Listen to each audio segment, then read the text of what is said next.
The city growled the moment I said the word integration. I felt it in my teeth before I heard it in the streets. A low vibration slid through the glass floor of the commission hall, climbed my spine, and settled in my jaw like a warning I hadn't earned yet. I didn't flinch. I smiled, wide, calm, alpha perfect, because this room only understood confidence and quarterly projections. Behind me, the panoramic wall held the city in obedient silence. Towers of glass and steel stitched together by light. Traffic streams glowing like veins. Everything clean. Everything controlled. The upper city liked its metaphors simple and its messes elsewhere. I clicked to the next slide.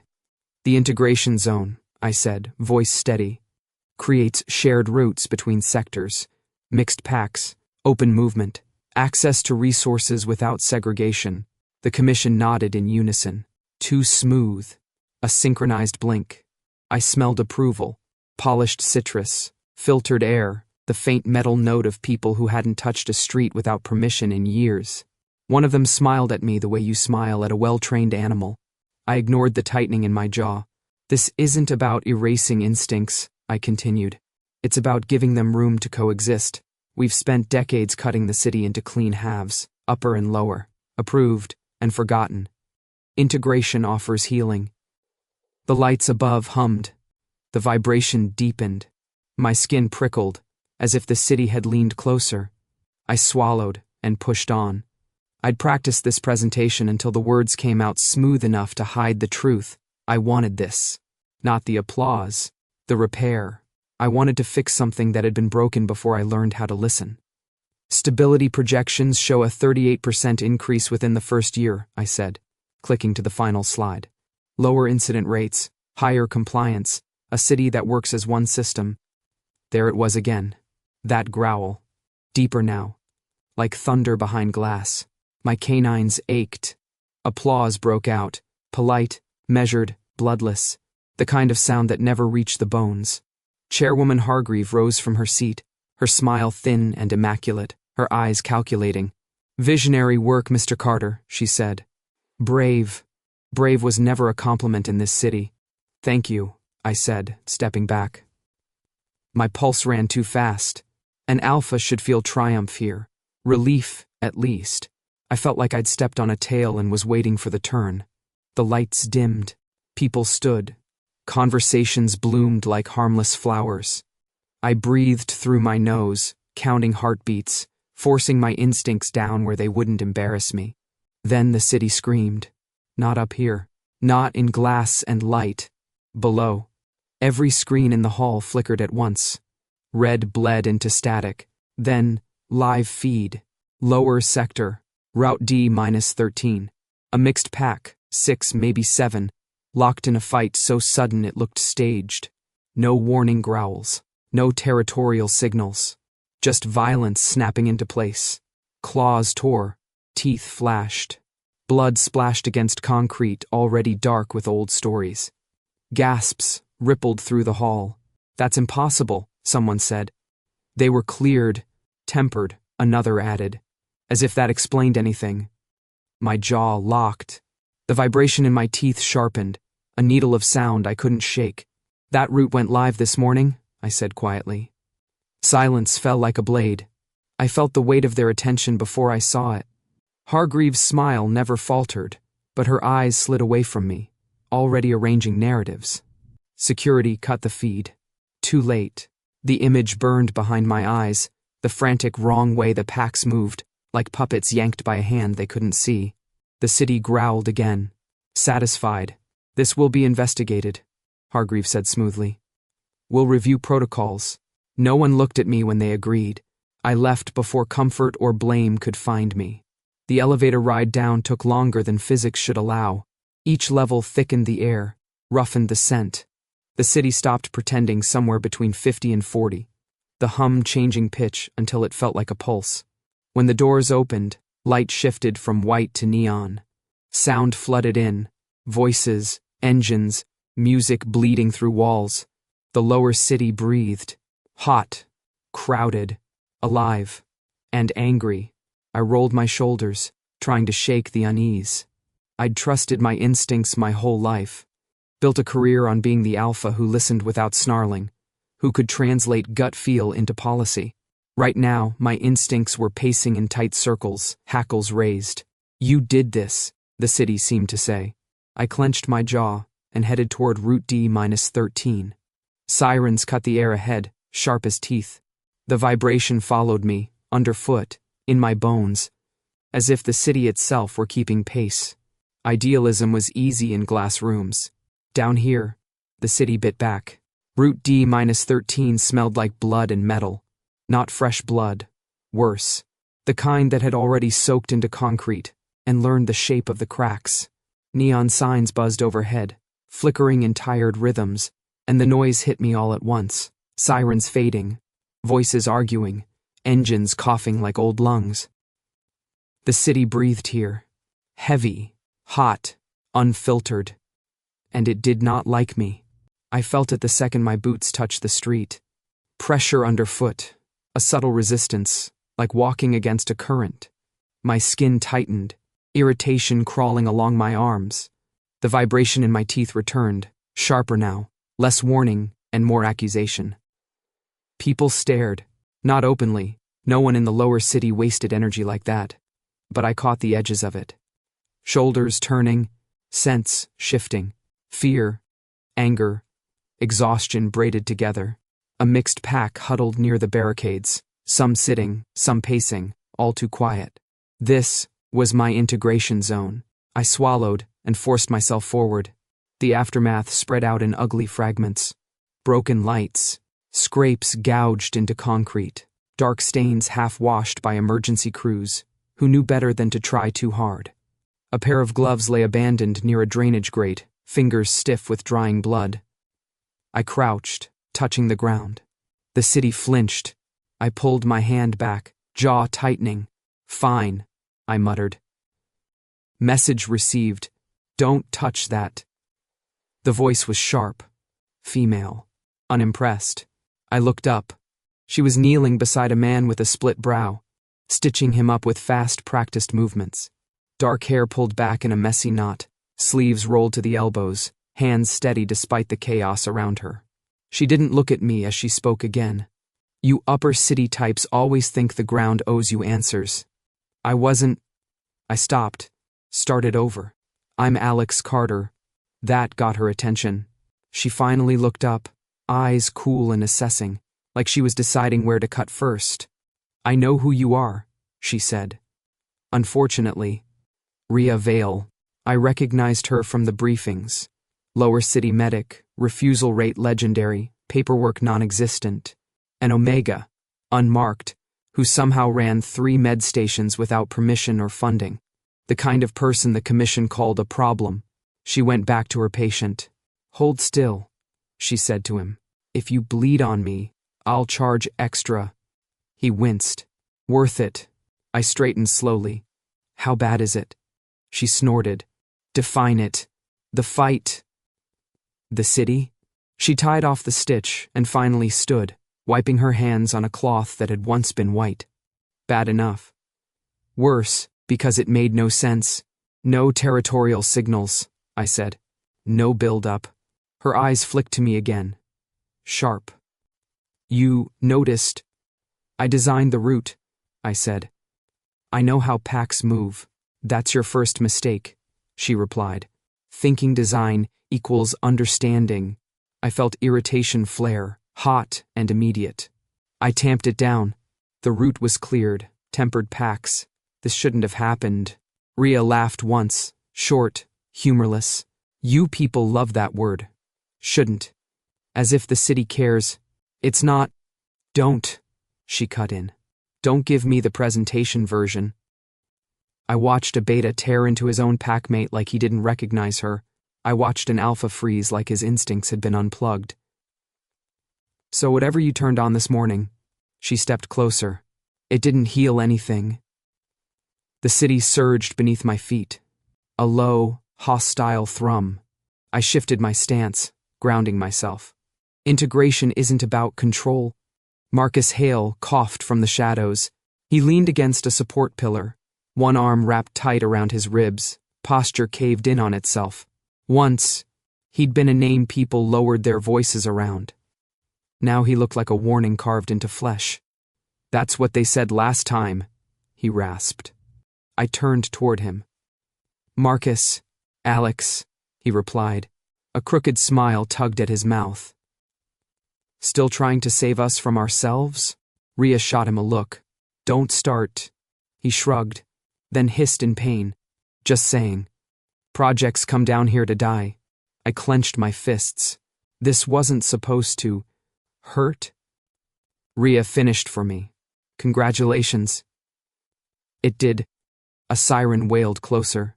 The city's vibration spiked, sharp enough to make my teeth ring. I felt heat rise under my skin, a reflexive snarl pressing at the back of my throat. "Easy," I told myself. "Control." The city pushed back. A stack of crates rattled violently nearby. Someone yelped. Sense spiked. Fear, anger, instinct flaring like sparks near fuel. Rhea stepped in front of me without hesitation. One hand raised, palm out, not to me, but to the people watching. "Hey," she called. "Not now. He's not worth the energy." The insult landed cleanly. The vibration eased, just a fraction. I stared at her.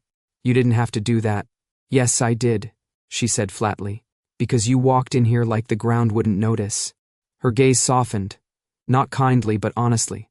"You feel it, don't you?" I hesitated. That was answer enough. "This city doesn't want fixing," she went on. "It wants to be heard." "And right now?" A thin, humorless smile. "It's telling you to leave." Marcus chuckled weakly. "Told you." Not welcome. Guilt settled heavy in my chest, tangled with irritation. I'd come down here to help, to understand. Instead, I'd made the air itself bristle. I took a step back. The city loosened its grip, just a little. Rhea watched me closely. "Huh," she murmured. "It breathes easier when you move away." That shouldn't have hurt. It did. For the first time since the presentation, I understood something clearly. This wasn't my territory, and whatever I'd built, whatever I'd woken up, the city wasn't done biting yet. The upper city smelled like antiseptic and expensive silence. I noticed it the moment the doors slid shut behind me, how the air lost weight, how the vibration I'd felt in the lower city thinned to a polite hum. The city behaved itself up here. Or rather, it was kept on a short leash. The conference suite was smaller than the main hall, windowless by design. Frosted glass walls, soft lighting calibrated to lower cortisol. A room built to make difficult conversations feel reasonable. Chairwoman Hargreave sat at the head of the table, hands folded, posture flawless. To her left was Commissioner Doyle, all warm eyes and public-facing empathy. To her right, Commissioner Kwan, precise and quiet. The kind of man who never raised his voice because he never needed to. Across from them sat Elaine Porter, lead counsel for the integration project, her tablet already lit. Beside me, my assistant Jonah hovered with a datapad clutched to his chest, earnest and unarmored. "Alex," Hargreave said, smiling. "Thank you for coming so quickly." "Of course," I replied. I took my seat. "I assume this is about Route D-13. Doyle chuckled softly. "Always straight to business. One of your better qualities." Kwan's fingers tapped once against the table. "The incident was unfortunate," he said. "But isolated. Isolated." I tasted the word. "Bitter. 7 injured," I said. "Too critical. No territorial markers. No escalation curve. That's not a random event." Elaine glanced up. "According to the data, conflict probability in mixed routes remains within acceptable parameters." Jonah leaned toward me, whispering, "They're pulling from the revised model." Of course they were. Hargreave steepled her fingers. "Publicly, we're standing by the integration zone. The press is already framing it as a necessary adjustment period." "Adjustment period," I repeated. "People bled." Doyle tilted his head sympathetically. "Change is rarely painless." I felt my jaw tighten.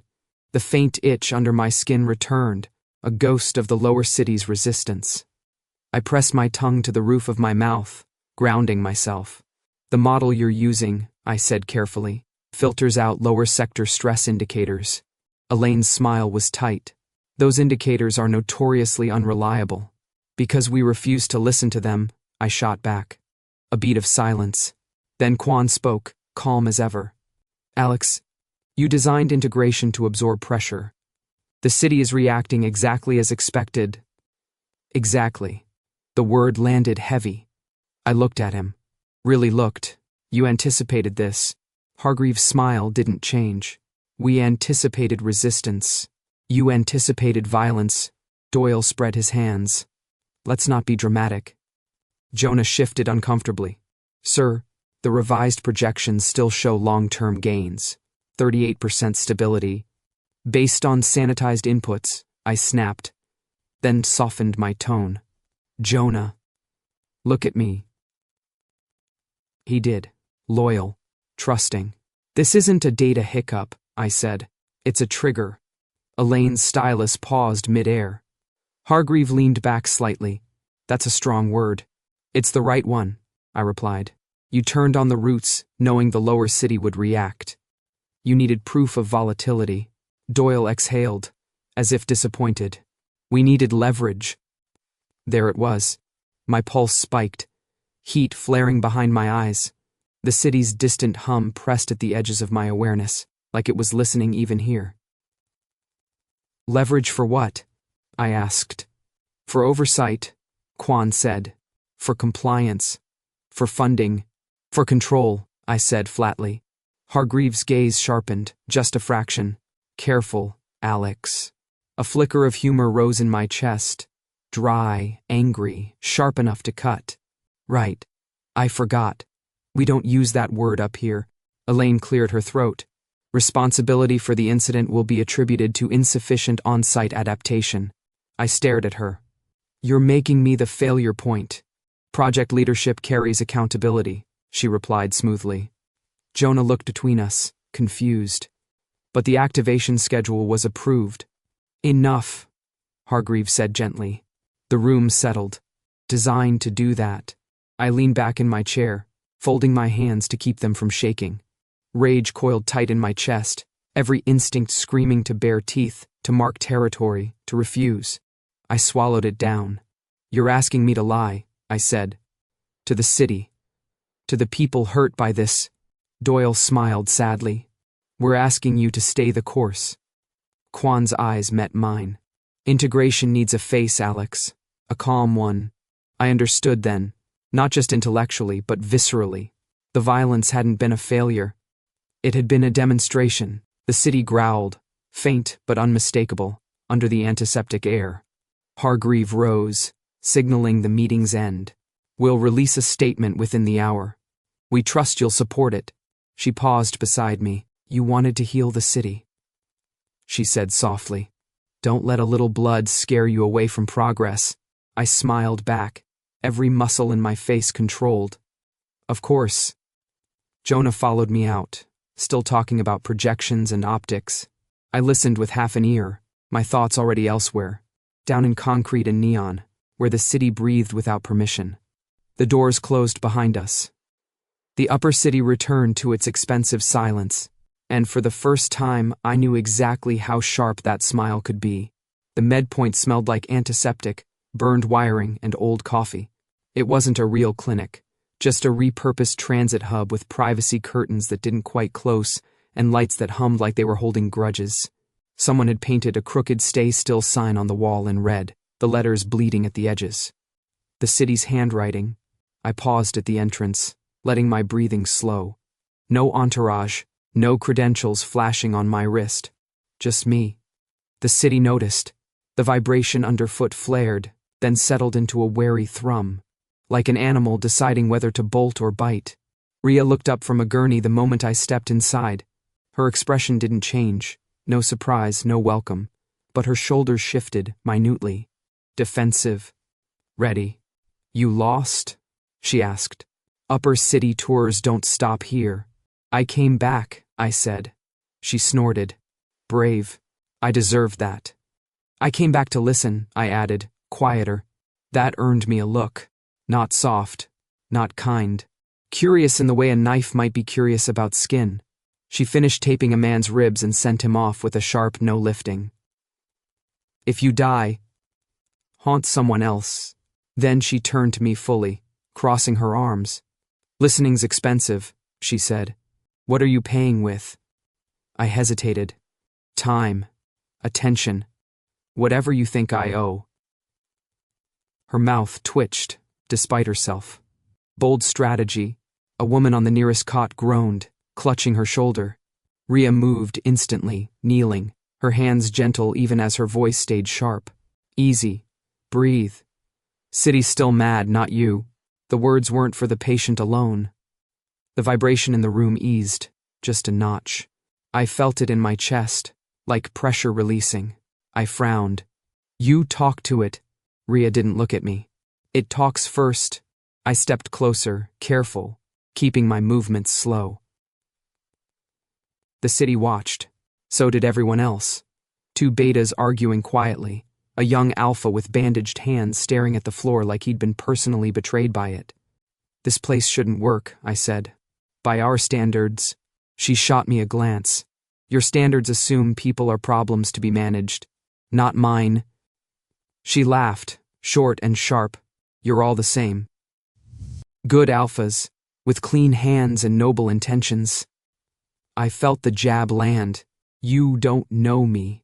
I know your type, she said. You want to fix things, which usually means deciding what everyone else did wrong. The city hummed louder, irritation flickering through the space. Okay, I said. Then tell me what I'm doing wrong.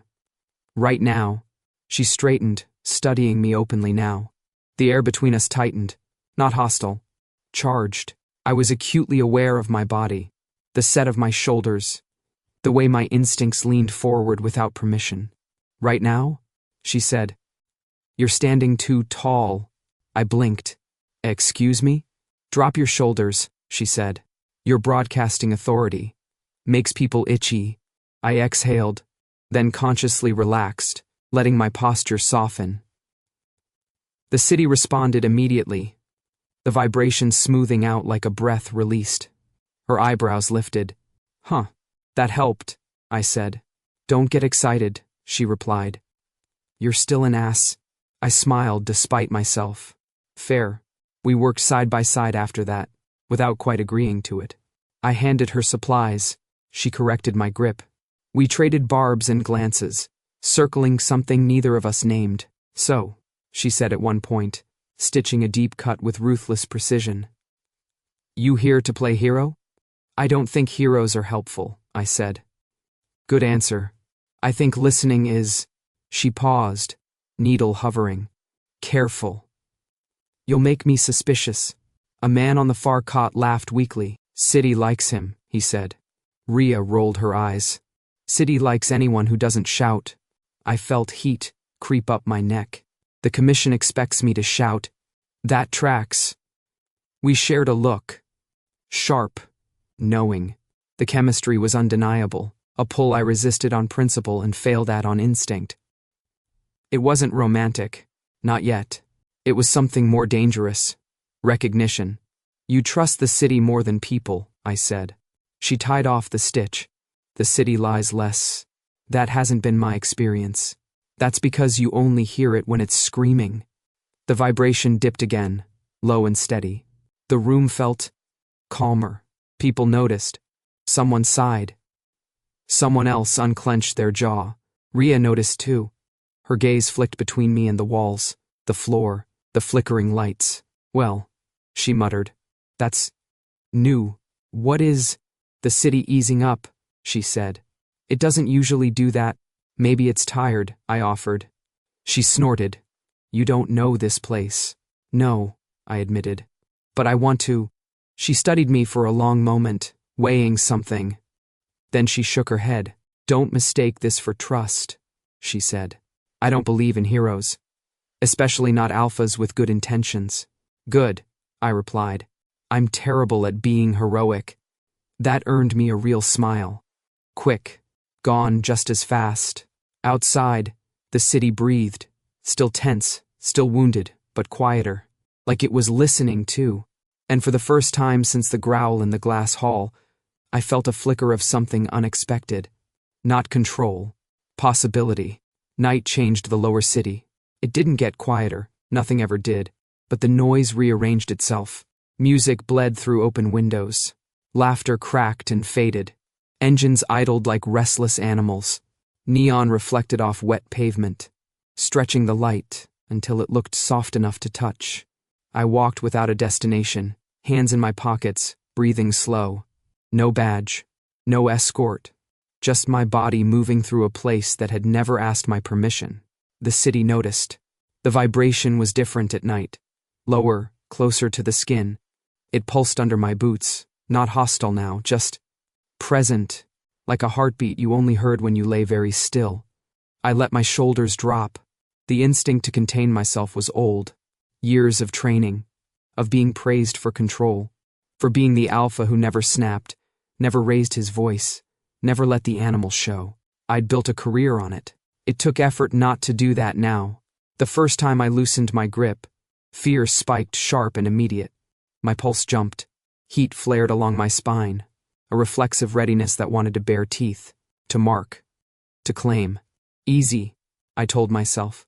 The city hummed in response, a questioning sound. I stopped under a flickering sign and closed my eyes. The world didn't disappear, it sharpened. I felt the pavement through my soles, the micro-tremors of traffic 2 blocks away. I felt voices through walls, emotions brushing against me like static. Anger, relief, grief, desire, 1,000 small currents intersecting. The city wasn't a machine, it was a pack. The realization hit hard enough to make me stagger.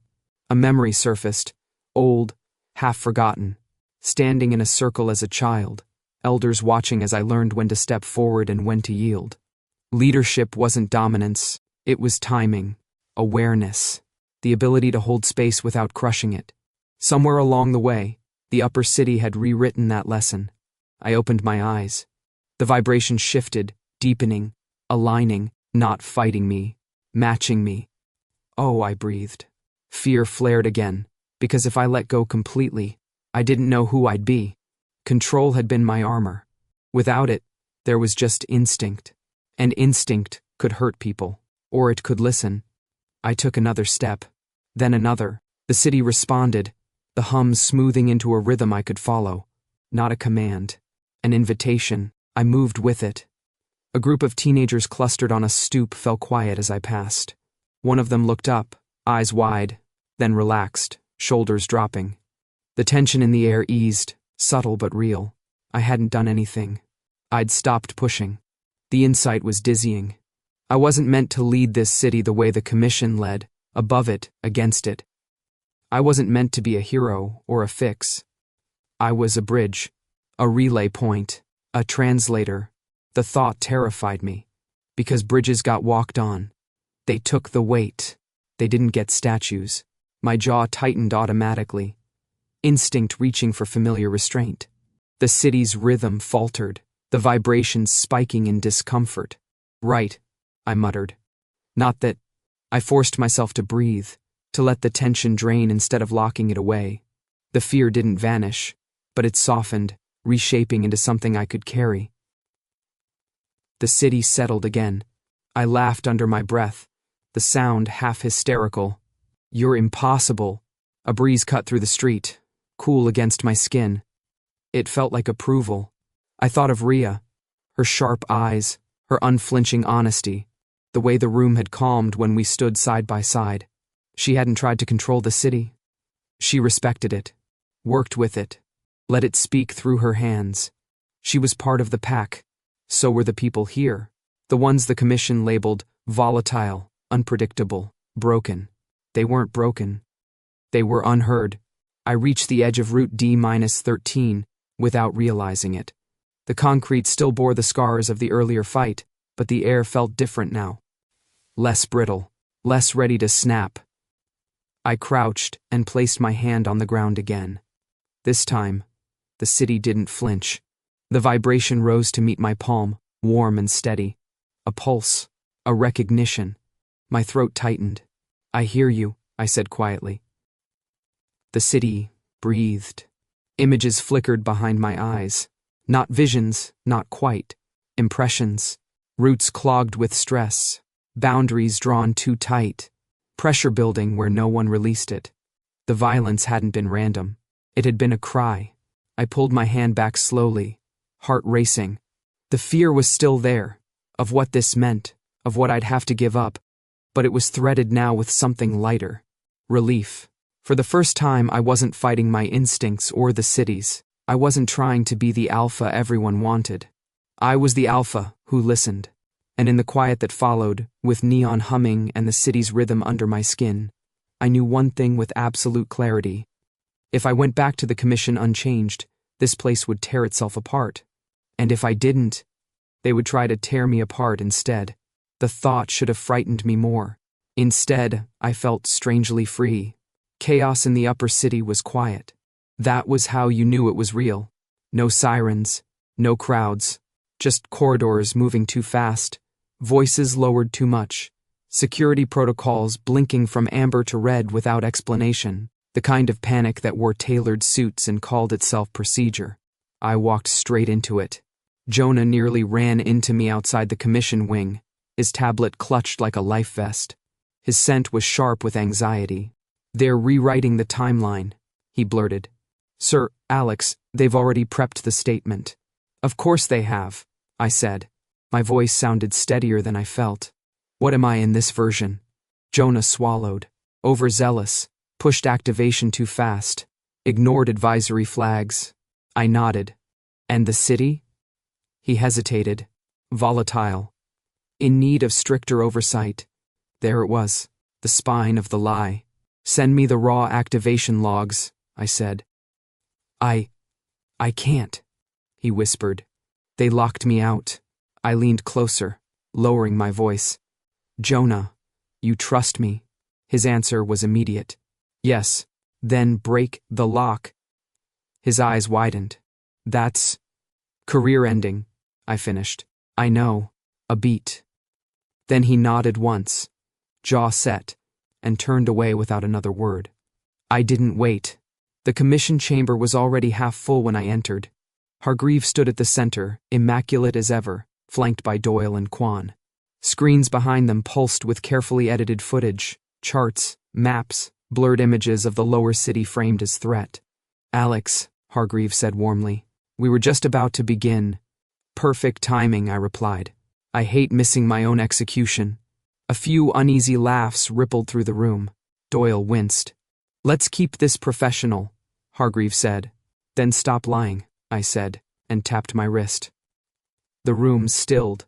Data flooded the screens, unfiltered logs, activation timestamps, internal memos flagged non-distributable. A sharp intake of breath came from somewhere behind me. "You staged the escalation," I said. "You activated Route D-13 during peak stress convergence. You stripped out the city's pressure release protocols and called the backlash proof of volatility." Kwan's expression didn't change. "Those files are incomplete." "They're enough," I said. "You didn't want integration. You wanted justification." Doyle stood abruptly. "This is reckless." "No," I said. "This is transparent." Hargreave's smile finally slipped. "You're overreaching, Alex." "Maybe," I agreed. "But the city isn't." As if summoned, the lights flickered. Not power failure. Response. The hum beneath the floor deepened, vibrating through bone and glass. Somewhere far below, the city shifted, roots opening, barriers lifting, people moving with purpose instead of panic. An alert chimed. "Unauthorized movement in lower sectors," a voice announced. "Coordinated activity detected." "Shut it down," Hargreave snapped. "We can't," someone replied. "They're using internal pathways. It's organized." I smiled, sharp and humorless.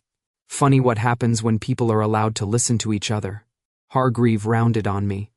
"You did this?" "Yes," I said. "And no." Security moved. 2 guards flanked me, hands hovering near restraints. The city's vibrations spiked, angry now, protective. I raised my chin. "If you're going to make me the villain, at least get the story right." They took me anyway. The holding room was glass and steel, designed to feel temporary even when it wasn't. I paced once, then forced myself still, breathing, listening. The city was loud now, but not chaotic. Focused. 1,000 small acts of defiance threading together. A knock sounded. Rhea slipped inside before the door sealed, eyes blazing. "You idiot," she said without preamble. "Good to see you too," I replied.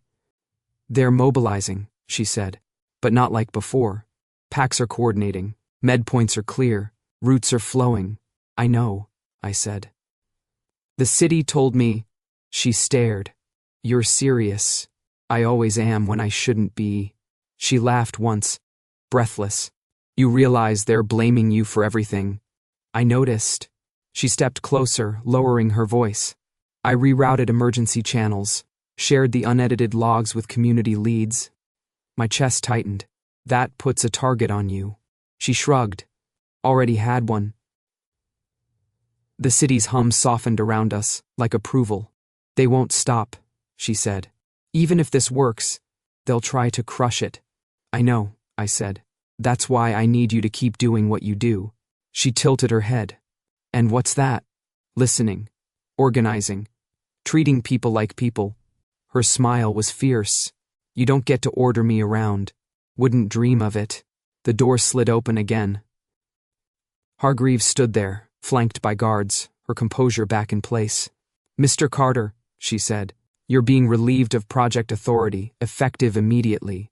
I met her gaze, calm settling into my bones. "You can have the title."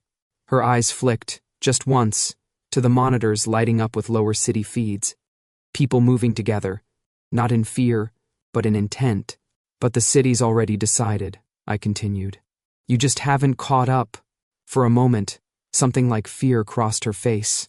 They escorted me out, past glass walls that rang faintly with the city's pulse. Below, the lower city surged, not in riot, but in refusal. Routes rerouted, signals rewritten, a living system choosing itself. Rhea's gaze met mine through the glass, steady and unafraid. The betrayal burned, sharp and clean, but beneath it, something stronger took hold. Resolve. They had tried to use the city as a weapon. Instead, it had chosen a side, and so had I. The space between sectors had never been meant for people. It was a wide transit concourse suspended between upper glass and lower concrete, all exposed beams and half-finished walls, designed to move bodies, not let them stop. Tonight, it was full. Packs clustered in loose formations, mixed, unsegregated, unafraid. Upper city observers stood awkwardly at the edges, expensive coats catching dust they pretended not to notice. Drones hovered, uncertain. Screens flickered, failing to settle on a single narrative. I stood in the middle of it all with no title and nothing left to lose. The city hummed beneath my feet, steady and alert. Not angry now. Curious. "Last chance to walk away," a security officer muttered under his breath as he passed. I smiled tiredly. "I'm fresh out of those." I stepped forward and raised my voice. Not to dominate, not to command, but to carry. "This was supposed to be an integration zone," I said. "What we built instead was a trigger." A murmur rippled through the crowd. Rhea stood a few paces away, arms crossed, watching me like she was ready to pull me out of traffic if I tripped. "I told you this city could be healed," I continued. "I was wrong." That got their attention. I thought integration meant designing better systems, smarter routes, cleaner data. I shook my head. But cities aren't systems, they're relationships. The city's vibration deepened, approving. "So, here's the rewrite," I said. "No more routes imposed from above. Movement will be coordinated by the packs who actually live here. Mixed or not, routes will flex with stress levels. When pressure builds, the city breathes." A woman near the front laughed softly. "You're saying we run it?" "Yes," I said. "I'm saying you already do. We're just going to stop pretending otherwise." Screens behind me flashed as Jonah's last data dump went live. Raw feeds, unfiltered maps, real-time movement patterns that made the city look less like a grid and more like a living thing. "This isn't chaos," I said. "It's consent." Silence held for a beat. Then someone clapped. Another joined. Not thunderous. Real. I felt the weight lift from my chest, replaced by something fragile and bright. After, the crowd thinned slowly, conversations spilling into laughter, arguments, plans. The city's hum softened, a low, contented rhythm. Rhea approached, hands in her pockets. "Well," she said. "You didn't die." "Low bar," I replied. "I'm proud I cleared it." She snorted. "You blew up your career." "Also proud." We stood side by side, watching a pack reorganize a temporary route, with chalk and hand signals. It was messy. It worked. "You know this doesn't make you a hero," she said. "I know. And I'm not your reward." "God, no," I said quickly. "That would be deeply uncomfortable." She laughed, the sound tired but warm. "Good." I turned to face her, the noise of the concourse fading into a background hum. "I'm not asking you to trust me." "Smart." "I'm not asking you to stay." She raised an eyebrow. "I'm asking you to keep doing what you're doing," I said. "With or without me." The honesty sat between us, bare and unadorned. My instincts leaned forward, wanting to promise, to claim, to make this easier by drawing lines. I didn't. Rhea studied my face for a long moment, then nodded once. "That's the first thing you've said that makes me want to." "Want to what?" "Stay in the conversation," she said. I smiled. "I can work with that." She bumped my shoulder as she passed. "Don't get attached." "Too late," I said, then winced. "Sorry, that was..." She waved a hand. "Human. You'll survive." The city breathed around us, open and unafraid. For the first time since the glass hall, I felt light enough to laugh without bitterness. Integration, rewritten, not a project, a practice. Morning arrived in the lower city without ceremony. No announcements, no curated light, just the slow easing of night into something softer. Neon signs clicking off one by one as the sun crept along concrete edges. Steam rose from vents and food carts. The city exhaled. I stood on a pedestrian bridge that used to be a border. Below me, people moved, not rushing, not colliding, just flowing. Packs signaled to each other with hand signs and glances. Temporary routes marked in chalk had been reinforced with tape and portable lights. Someone had added a badly drawn wolf with a crown and crossed it out, laughing. Stability, it turned out, didn't look clean. It looked alive.